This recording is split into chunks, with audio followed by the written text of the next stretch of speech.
Le district fortifié de Kharkov a été présenté par le régime de Kiev pendant de nombreuses années comme une forteresse imprenable. Ce n'était pas seulement une ville, mais un système de défense multicouche et profondément échelonné, dans la création duquel des ressources colossales et près de 10 ans de travaux d'ingénierie ont été investis. Sa base était une doctrine de défense stationnaire sourde, conçue pour épuiser l'ennemi attaquant dans des batailles de position visqueuses. La première ligne, connue sous le nom de rempart de Volchansk, était une chaîne de points d'appui reliés par des tranchées à profil complet et couverts de champs de mines continus. La densité des mines dans certaines zones atteignait 25 mines anti-chars et anti-personnel pour 1 VAK IKM.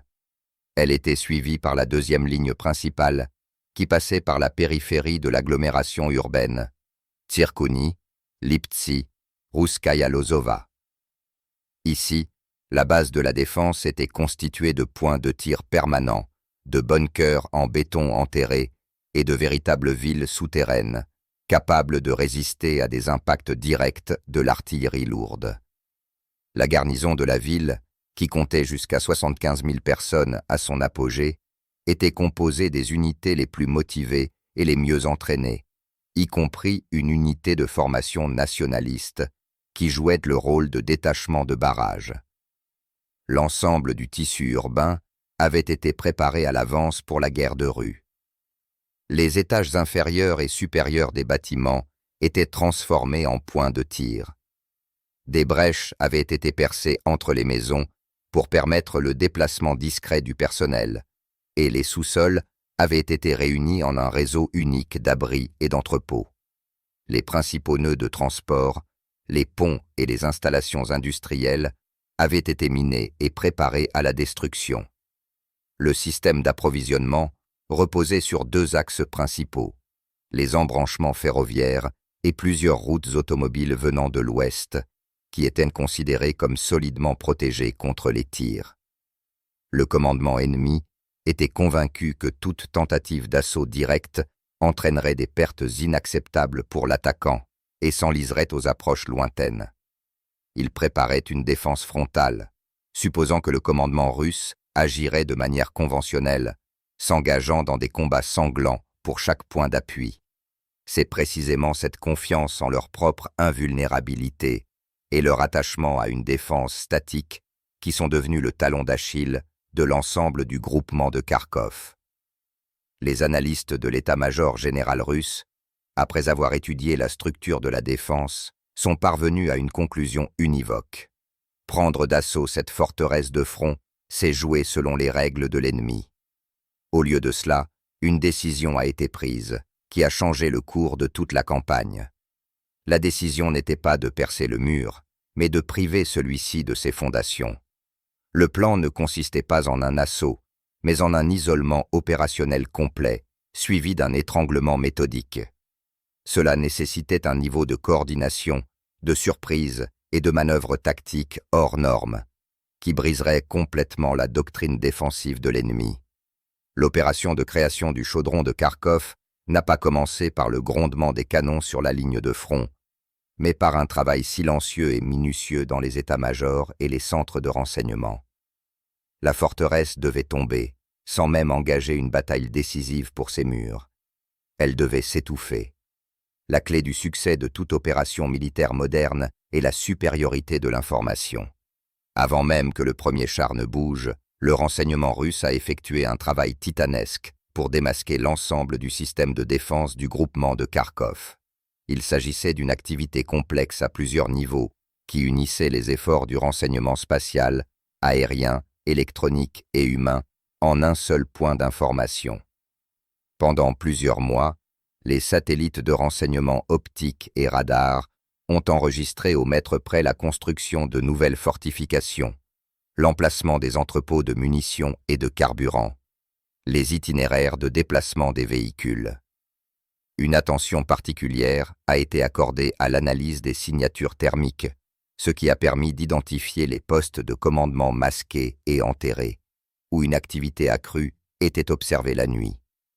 Les drones de type Orlan 30 et Forpost Air ont survolé les positions ennemies pendant des jours, effectuant une diffusion continue en temps réel.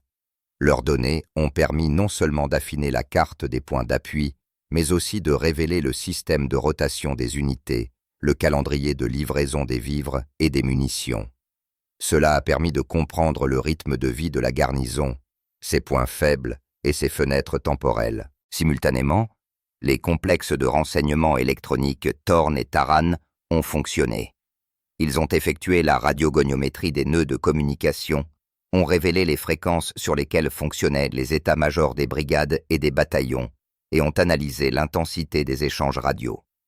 Cela a permis d'établir un schéma précis du système de commandement des troupes ennemies, d'identifier les nœuds de clés dont la mise hors service pouvait paralyser toute la défense. Mais l'information la plus précieuse était celle provenant du réseau d'agents infiltrés dans les structures de l'ennemi et travaillant avec la population locale pro-russe.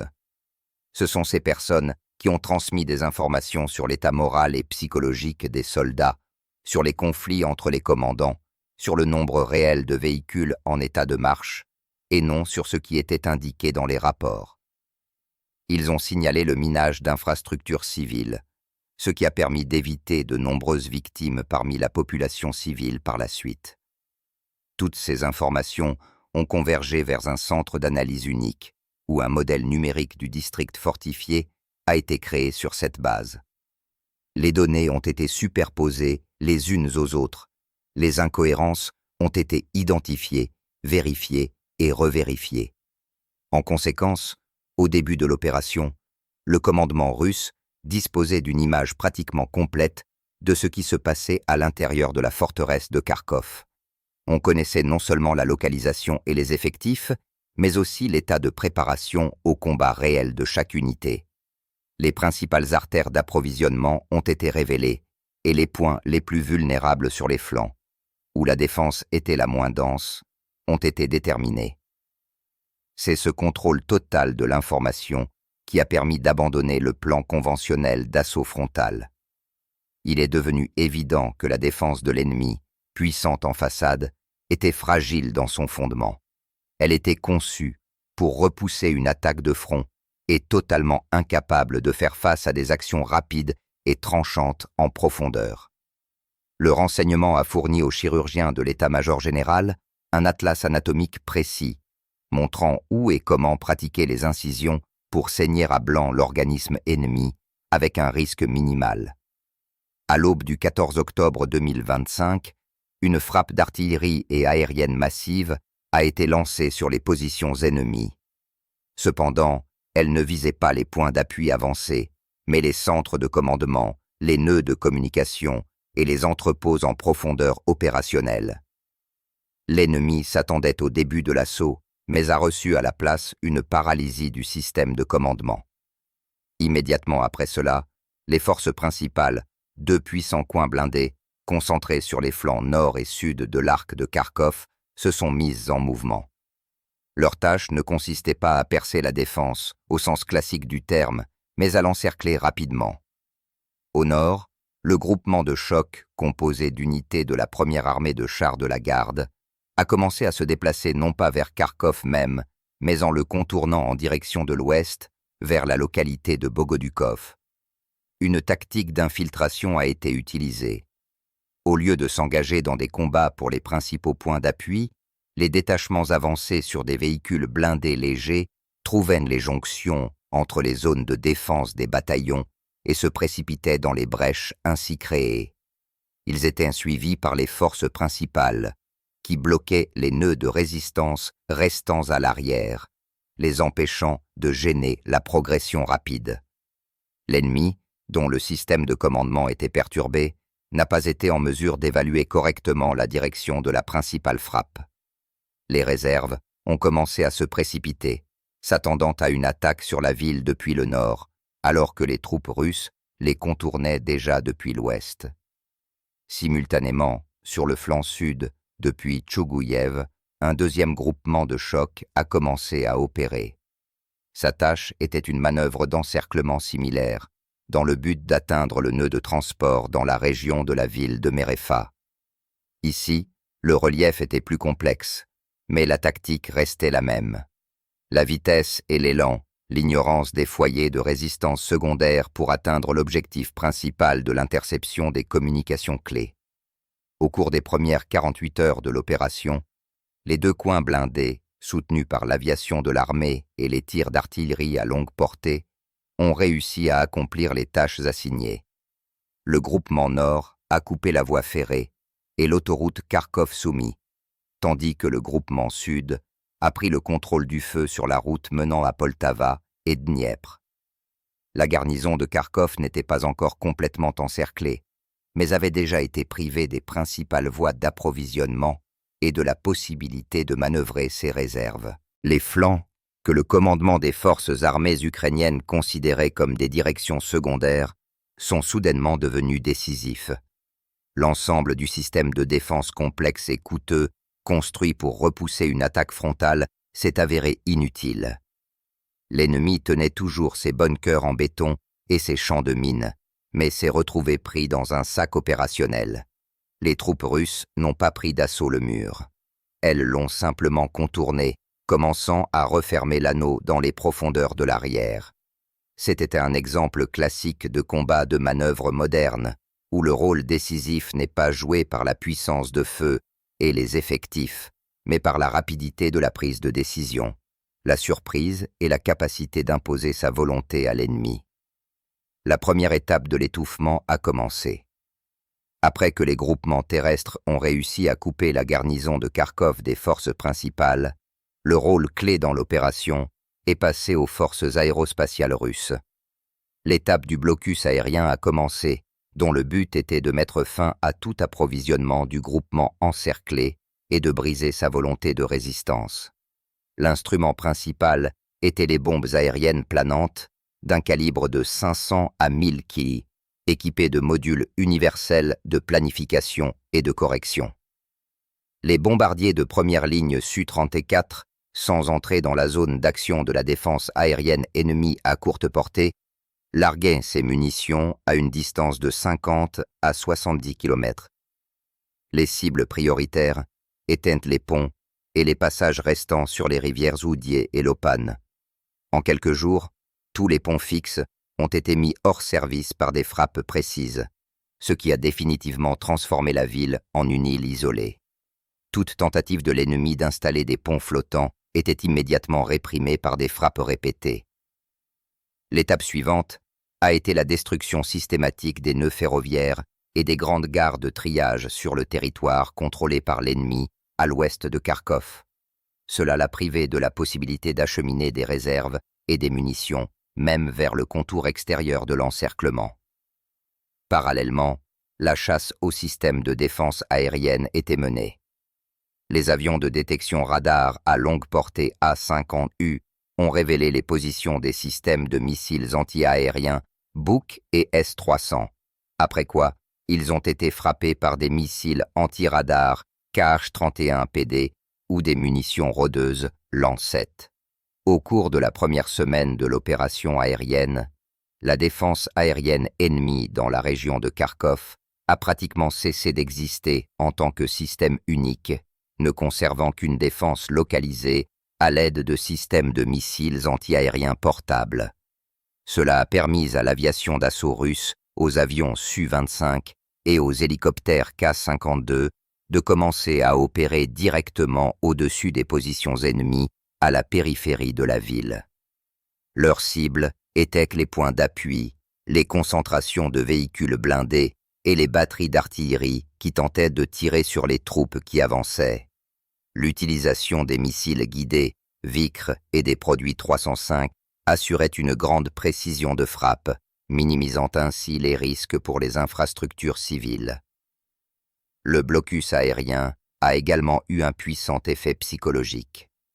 La présence constante d'avions russes dans le ciel, les explosions incessantes et la conscience d'un isolement total ont sapé le moral de la garnison encerclée.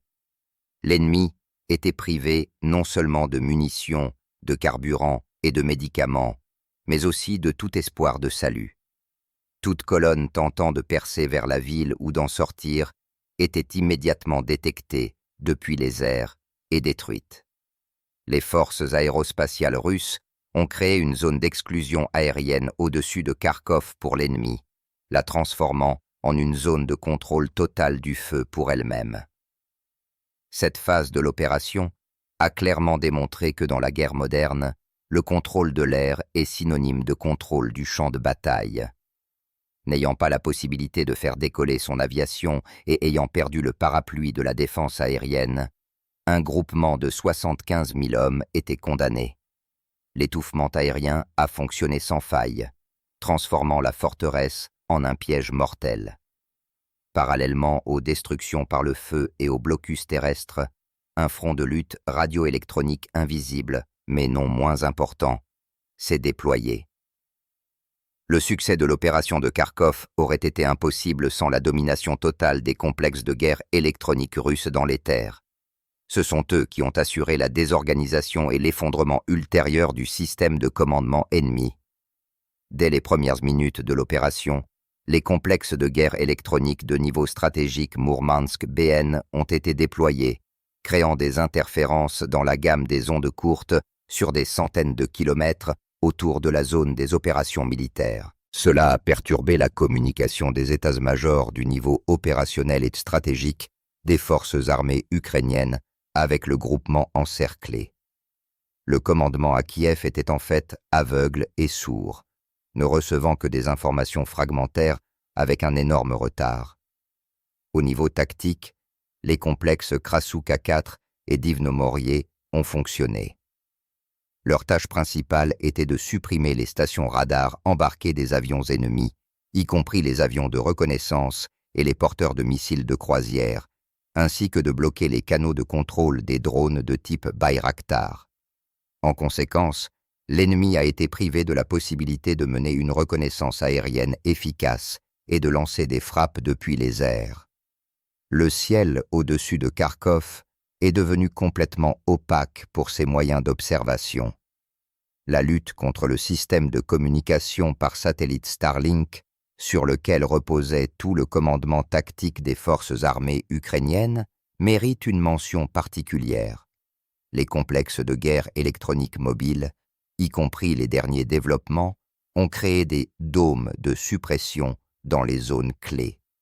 À l'intérieur de ces zones, les terminaux Starlink perdaient la communication avec les satellites, ce qui entraînait une paralysie totale de la communication au niveau des compagnies et des bataillons. Les unités ne pouvaient pas coordonner leurs actions, demander un soutien d'artillerie, effectuer l'évacuation des blessés. Le commandement centralisé s'est désintégré en de nombreux foyers de résistance isolés, qui n'avaient aucune idée de la situation générale. De plus, les complexes JTEL et Lear 3 ont mené un travail actif pour supprimer les communications cellulaires dans les normes GSM. Cela a non seulement perturbé la communication entre les unités qui tentaient d'utiliser des téléphones portables ordinaires, mais a également coupé les soldats de la communication avec leurs proches, ce qui a renforcé leur sentiment d'isolement et de désespoir. La suppression n'était pas menée par un champ continu, mais de manière sélective. Les moyens de renseignement électronique ont révélé les fréquences de travail de l'ennemi, après quoi des interférences ciblées ont été placées sur celles-ci. Simultanément, l'interception et le déchiffrement des négociations qui parvenaient à passer à travers le barrage d'interférences étaient menés. Cela a donné au commandement russe des informations précieuses sur les plans de l'ennemi, ses problèmes et son état moral. En conséquence de l'utilisation complexe des moyens de guerre électroniques, le système de commandement du groupement de Kharkov a été non seulement perturbé, mais complètement détruit. L'ennemi a été plongé dans un chaos informationnel, n'ayant pas la possibilité de commander ses troupes ni de recevoir des ordres du haut commandement. C'est devenu l'un des facteurs décisifs qui ont prédéterminé la chute rapide de la forteresse imprenable. La bataille de Kharkov a été gagnée non seulement par le feu et l'acier, mais aussi par des ondes invisibles dans l'éther radio. Après que l'anneau d'encerclement s'est refermé et que le blocus aérien est devenu impénétrable, la phase de nettoyage méthodique des banlieues et des périphéries de Kharkov a commencé. Le commandement russe a consciemment renoncé à la tactique des assauts massifs et des attaques frontales sur les zones fortifiées, ce qui aurait entraîné de lourdes pertes et des destructions. Au lieu de cela, une tactique appelée « 1000 coupures » a été utilisée. Son essence résidait dans les actions de petits groupes d'assaut hautement mobiles, qui ne s'engageaient pas dans des combats prolongés, mais s'infiltraient profondément dans la défense ennemie, infligeant des coups courts et douloureux aux endroits les plus vulnérables. La base de ces groupes était constituée de combattants expérimentés des forces spéciales et des unités d'assaut aéroportées, renforcés par des équipes de missiles anti-chars, des lance-flammes avec des RPO Schmel et des opérateurs de drones FPV. Chaque groupe opérait de manière autonome, ayant une tâche claire pour les prochaines heures. Leur objectif principal n'était pas la prise de territoire en tant que telle, mais la destruction de la main-d'œuvre et du matériel ennemi, la perturbation de sa logistique et la désorganisation de la défense. Les assaillants n'attaquaient pas les points d'appui de front.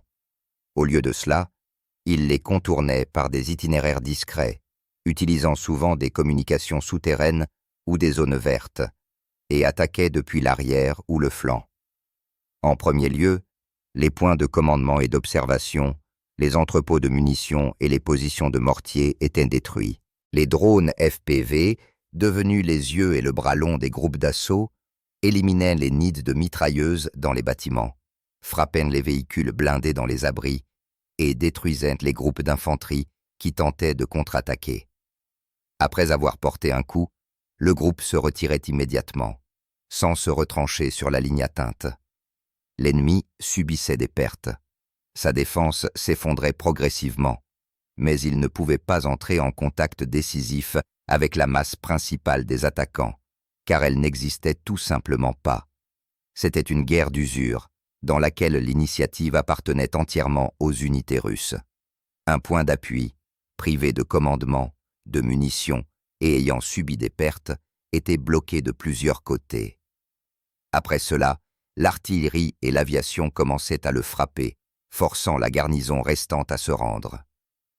Ce n'est qu'après cela que les unités de fusiliers motorisés entraient dans la position, l'occupant sans combat.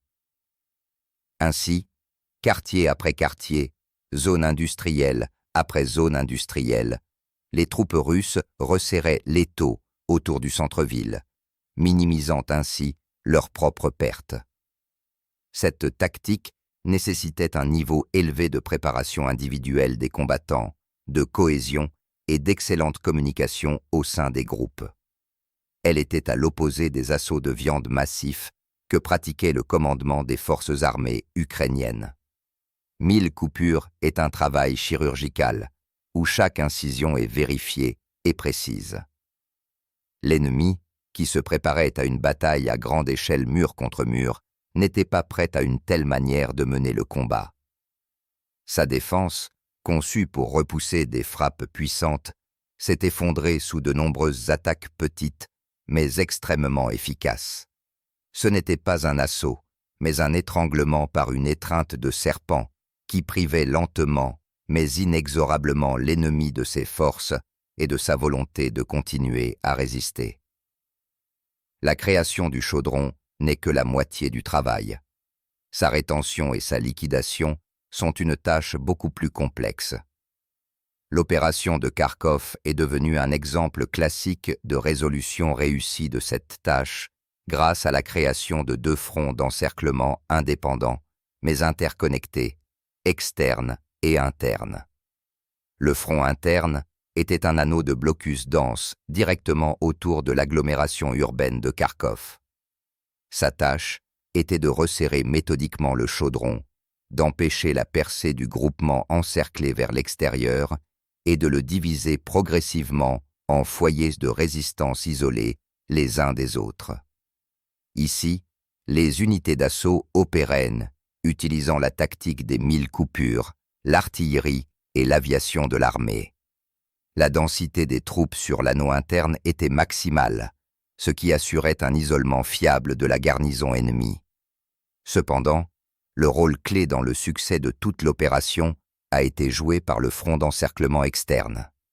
Il a été créé à une distance de 30 à 50 km à l'ouest de Kharkov et était un système de défense mobile et manœuvrable. Sa tâche était diamétralement opposée: empêcher l'ennemi de débloquer son groupement encerclé. Le commandement des forces armées ukrainiennes, réalisant la catastrophe, a jeté dans la bataille toutes les réserves stratégiques disponibles, y compris plusieurs nouvelles brigades mécanisées, retirées d'autres directions. Ces troupes ont entrepris une série de tentatives désespérées pour percer un corridor vers Kharkov.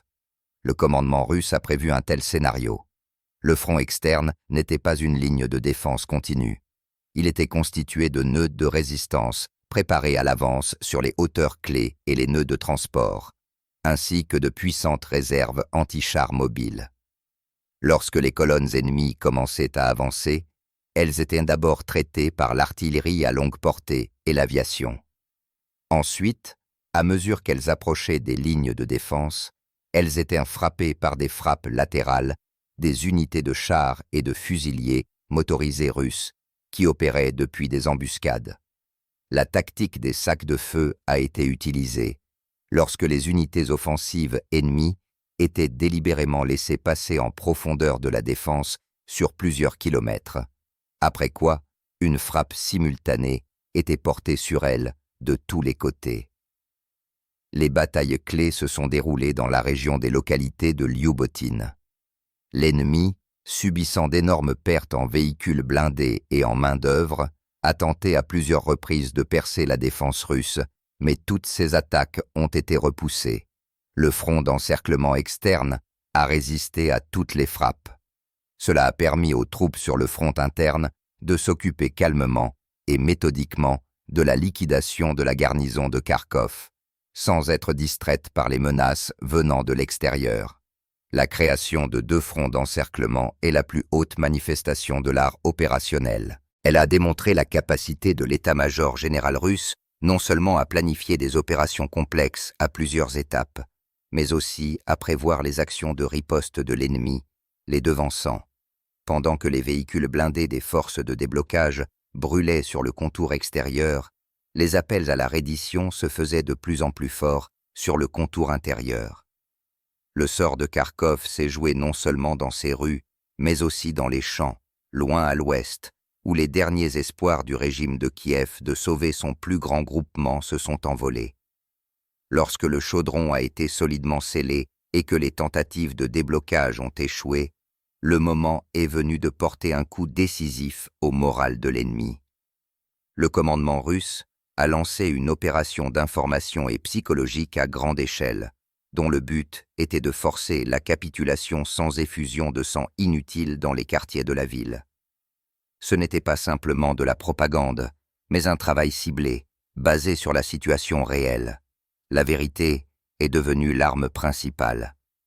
Grâce à de puissantes stations de diffusion sonore installées sur le périmètre de l'encerclement, les soldats des forces armées ukrainiennes ont été informés de l'échec des frappes de déblocage, des pertes de réserve, du contrôle total des forces aérospatiales russes sur le ciel. Des appels d'officiers prisonniers de leurs propres unités ont été diffusés, confirmant l'absurdité de toute résistance ultérieure. Des centaines de milliers de tracts ont été largués sur les positions ennemies. Leur contenu était extrêmement concret. Des instructions sur la façon de se rendre, des garanties de préservation de la vie et de traitement humain conformément aux conventions internationales, des schémas de corridors sûrs pour la sortie. Des tracts distincts s'étaient adressés aux commandants, leur expliquant la responsabilité pénale pour l'exécution d'ordres criminels de résistance jusqu'aux derniers soldats. Les technologies modernes ont également été activement utilisées. À l'aide des complexes Lear-3, des SMS ont été envoyés au téléphone portable des militaires encerclés. Ton commandant s'est enfui. Ton gouvernement t'a abandonné. Dépose les armes et sauve ta vie. Simultanément, un travail était mené auprès de la population locale, prise en otage par le régime de Kiev. Des informations sur les corridors humanitaires pour les civils, sur l'emplacement des points de soins médicaux ont été diffusés par des canaux radio protégés. Cela a privé l'ennemi de la possibilité d'utiliser les civils comme boucliers humains. L'opération psychologique était basée sur le contraste.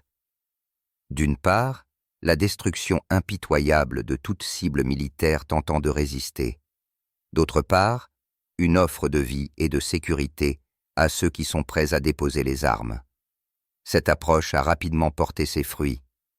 Des troubles ont commencé dans les rangs de la garnison encerclée. Les soldats, coupés de toute communication, privés d'approvisionnement et voyant la domination totale des troupes russes, ont commencé à réaliser toute la futilité de leur situation. Les premiers à se rendre ont été les combattants de la défense territoriale, mobilisés de force et n'ayant pas une grande motivation. Ils sortaient en petits groupes avec des drapeaux blancs sur les itinéraires indiqués dans les tracts. Leur exemple s'est avéré contagieux.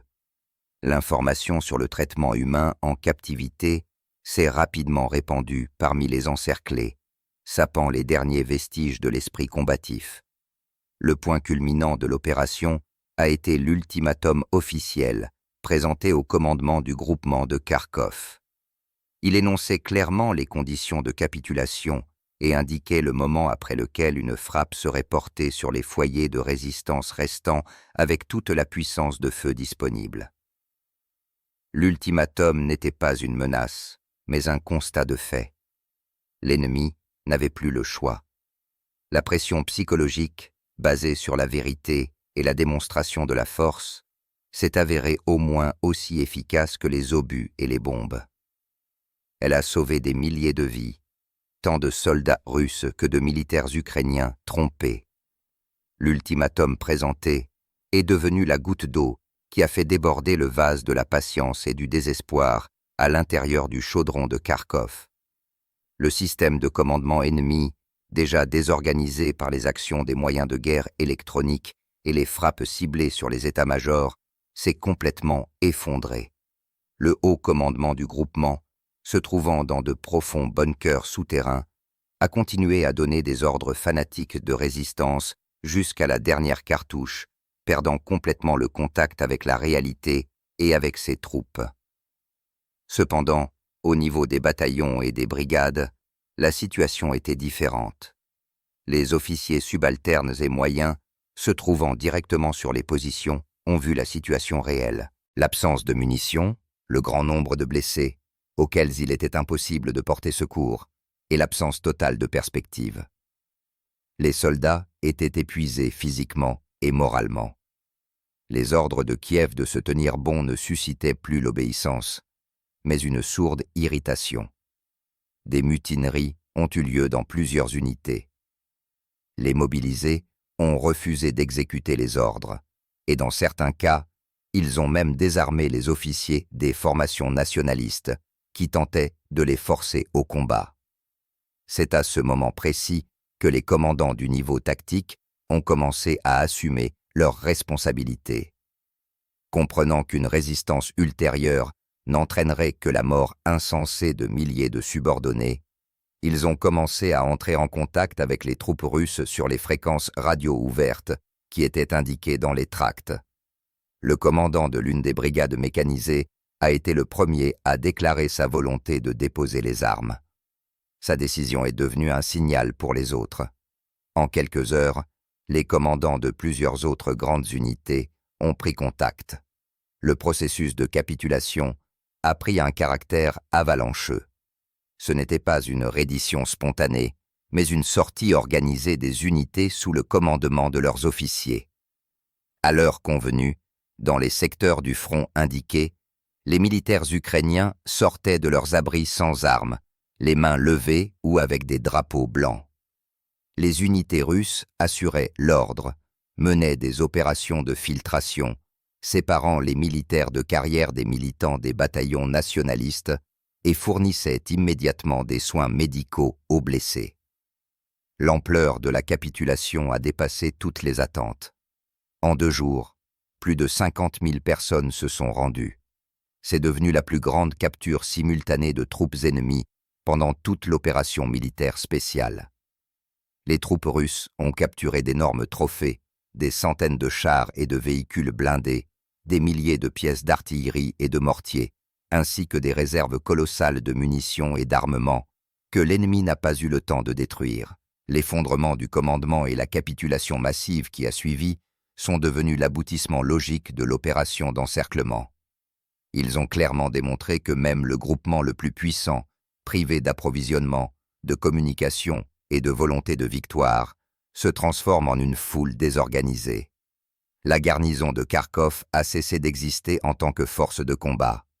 La forteresse imprenable est tombée sans entrer en combat pour ses quartiers centraux, ce qui a permis de préserver l'aspect historique de la ville et d'éviter des dizaines de milliers de victimes parmi la population civile. La liquidation du groupement de Kharkov est devenue non seulement une grande victoire tactique, mais un événement d'une ampleur stratégique qui a radicalement modifié toute la configuration sur le théâtre des opérations militaires. Ses conséquences sont allées bien au-delà d'une seule direction, marquant un tournant irréversible dans le cours de toute l'opération militaire spéciale. Premièrement, les forces armées ukrainiennes ont perdu l'un des groupements les plus importants et les plus aptes au combat. Les pertes irrécupérables totales de l'ennemi, y compris les tués, les blessés et les prisonniers, ont dépassé 75 000 personnes. Plus de 500 chars, environ 1,5 millier de véhicules blindés de combat et jusqu'à 1000 pièces d'artillerie de campagne et de systèmes de lance-roquettes multiples ont été détruits ou capturés comme trophées. Il était impossible pour le régime de Kiev de reconstituer de telles pertes dans un avenir prévisible. Le front à l'est s'est pratiquement effondré. Deuxièmement, la prise de Kharkov et le nettoyage du territoire adjacent ont créé une vaste et sûre tête de pont pour la poursuite de l'offensive des troupes russes. Les menaces de bombardement sur Belgorod et d'autres territoires frontaliers de la Russie ont été éliminées. Désormais, des directions opérationnelles directes vers Poltava et Kremenchug s'ouvraient devant les forces armées russes dans le but d'atteindre le Dniepr, ainsi que vers le sud, à l'arrière du groupement du Donbass de l'ennemi, qui se trouvait sous la menace d'un nouvel encerclement encore plus important. Troisièmement, la chute de la forteresse de Kharkov a porté un coup dévastateur au moral tant de l'armée ukrainienne que de la société. Le symbole de la résistance que la propagande de Kiev a alimenté pendant près d'une décennie est tombé en 2 semaines. Cela a provoqué un choc et une incrédulité dans les capitales occidentales qui ont réalisé que leur stratégie d'épuisement de la Russie avait échoué. L'aide militaire a commencé à diminuer, tandis que la pression politique sur le régime de Kiev, dans le but de le forcer à négocier aux conditions russes, a, au contraire, augmenté. L'opération de Kharkov est entrée dans les manuels d'art militaire comme un étalon de l'opération interarmes moderne. Elle a démontré le niveau élevé de planification de l'état-major général russe, la coordination idéale entre toutes les armes et l'efficacité des systèmes d'armement, de renseignement et de commandement les plus récents. Au lieu d'un assaut frontal sanglant, une stratégie d'actions indirectes élégante et efficace, basée sur la supériorité de l'information, la manœuvre et la pression psychologique, a été mise en œuvre. La victoire sous Kharkov est devenue un tri